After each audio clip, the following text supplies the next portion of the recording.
what are said to be 11, count them, 11 UFOs, unidentified flying objects. They are officially they. Bright objects, some sharp points of light moving quickly across the sky. A tape called historic by some. Members of the Mexican Defense Department saying it's the first time UFOs have had the backing of any country's armed forces. Now, a group of activists calling on the United States government to end what it says is an embargo on the truth about extraterrestrial life. What is that saying on your screen? With us now from Washington is Stephen Bassett, founder and executive director of the Extraterrestrial Phenomena Political Action Committee. Last time he was here, he was running for Congress, was unsuccessful in that venture. But I will ask you today, sir, the Mexican government, the Mexican military says, hey, we took these pictures, these are UFOs. What was that, you know? This is significant for two reasons, Shepard. One, this is released by the Defense Ministry of Mexico. This is a message being sent to the United States government that Mexico and many other governments are losing patience with our government's intransigence in ending this embargo. Other messages have been sent by France in 1999 with the Cometa report, and by the United Kingdom when they released a substantial number of documents regarding the Bentwaters case in 2000. Many countries know about the extraterrestrial presence, but they've deferred to the United States with regard to the timing of when disclosure would take place, but they're simply losing patience. How do we know this, by the way?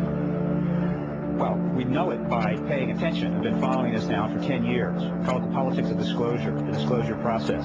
Hundreds of government witnesses in this country have come forward, and other governments are putting pressure on our government. The media hasn't covered it thoroughly enough, Shepard. If it did, it would learn about some of the things I'm mentioning here, and also learn about thousands of other videos and photographs that have been taken over Mexico by Mexican citizens. There's absolutely no question about that, and his number, thousands, is accurate since 1991. Thousands of pictures and videotapes of discs, but never anything like this, taken by such sophisticated cameras on board military vehicles. Oh, there's been plenty of... But not as clear and widespread as this, and government confirmed in this way. I'm just saying that these are unusual. Oh, no, it's happened many times before, but this is the first time it's been released. Believe me, there is evidence like this in the archives of every major first world government in the country, but they release this publicly in a news conference in Mexico City. That's the difference.